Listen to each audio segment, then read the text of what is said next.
and welcome back to my music series.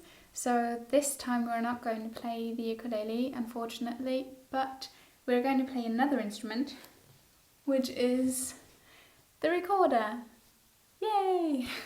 So there are a lot of different sizes, a lot of different shapes and colours of the recorder.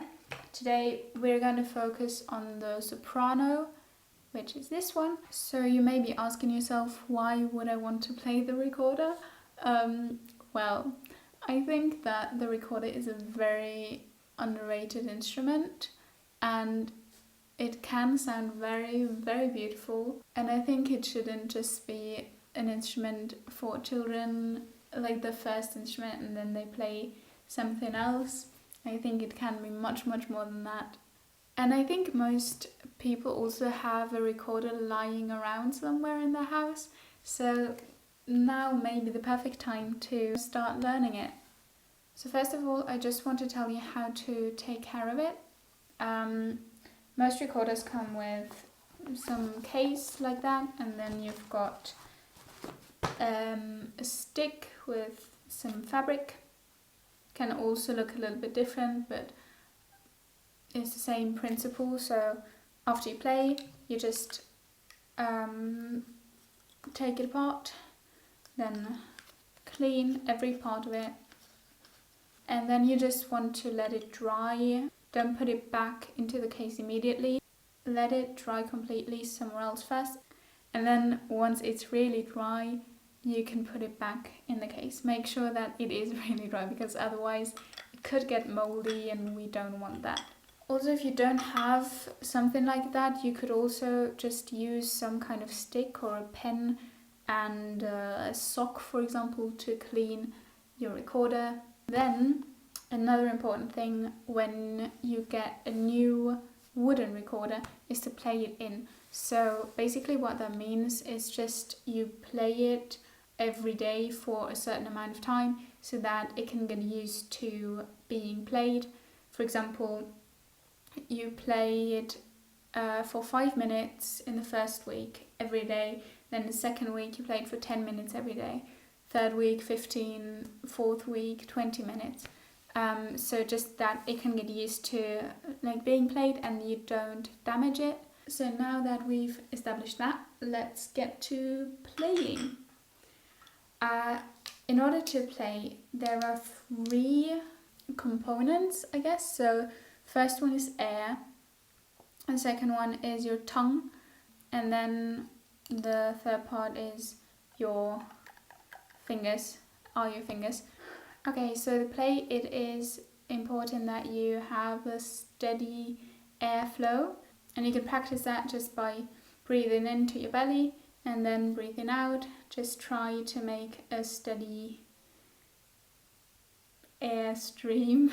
For your tongue, this is basically your articulation. So for example, if you want to play 3 different notes, like this,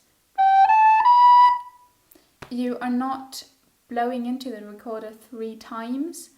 You're blowing into it once, and then your tongue does that for you. That probably sounds a little bit weird, you probably don't understand that yet, but I'll get to that.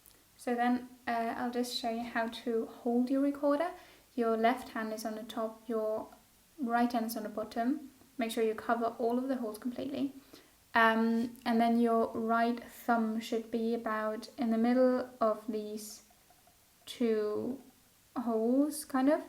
If you're having trouble with this, then just take a sticker and put it on your recorder where it should be. And then if you play, you can just feel for it, and that'll help at the beginning. So first we just want to practice air. First you can practice it without the recorder, as I said, and then just gently blow into it. Put your 3 fingers on the recorder, this one too, and then try.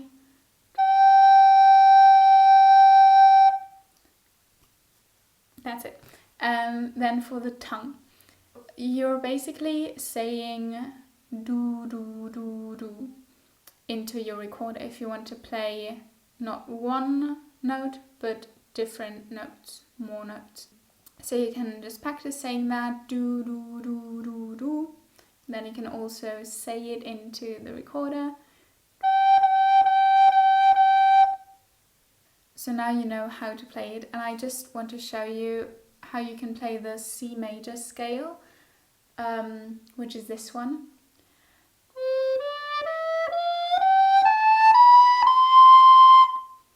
And it can be that if while you're practicing that you find some notes to be not exactly as you want them to be, or it kind of sounds really bad, and then just make sure that all of your fingers are covering all of the holes on your recorder. That is very important, because if there's just one finger not completely covering the hole, then it will sound horrible. And also especially for the low notes, when it sounds like this, you're blowing into it too much. So just try to regulate your airflow, and then there shouldn't be a problem anymore. Yeah, so that is it for this video. Just keep practicing this C major scale over and over again.